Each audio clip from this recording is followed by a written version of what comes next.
Hi guys, I picked Diana Gabaldon because I actually met her at a book signing and she signed 2 of my books, and my husband got her to sign one for him and one for me.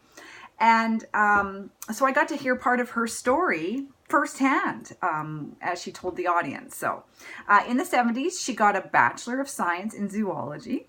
And then she got a Master's of Science in Marine Biology. And then she got a PhD in Behavioral Ecology. So she was a professor at Northern Arizona University. And she had a story idea. And so she thought it would be fun to write a novel. And she learned from reading other writers. And but what she really did was and this is a craft element we haven't really talked about that much, she did impeccable research. She had a story idea about a character in 18th century Scotland.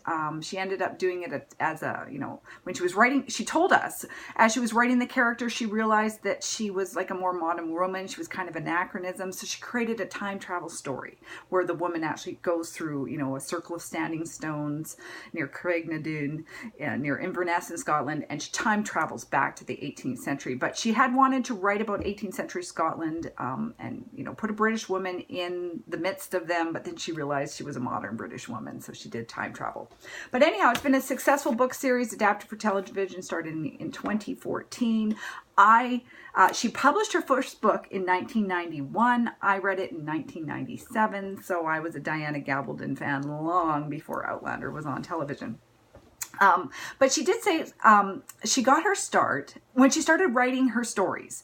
She needed some input, so she joined a literary forum on CompuServe. Long before the days of the widespread internet, you could buy like AOL time on AOL and CompuServe, $5 an hour or whatever it cost, and you could log on. And she posted this stuff, and she got feedback, and she actually found somebody through the literary circle, and she got published in 1991. So it's like I find her whole story inspiring, that she was just out there being a professor and had a story idea, because there's so many of us in this MFA program. Of course, we're studying writing, but we have story ideas, and we're nurses, and we're insurance agents, and we're out there doing other things, but in our spare time, we want to write. And that's kind of what she was doing. I mean, her field of science is just, so far removed from writing. But she's super smart, and she did impeccable research. And by book 3, they come to America. So then, tons of American history in there. And I really like historical stuff. So I've really enjoyed reading her entire series. And it's not her writing style per se that influences me.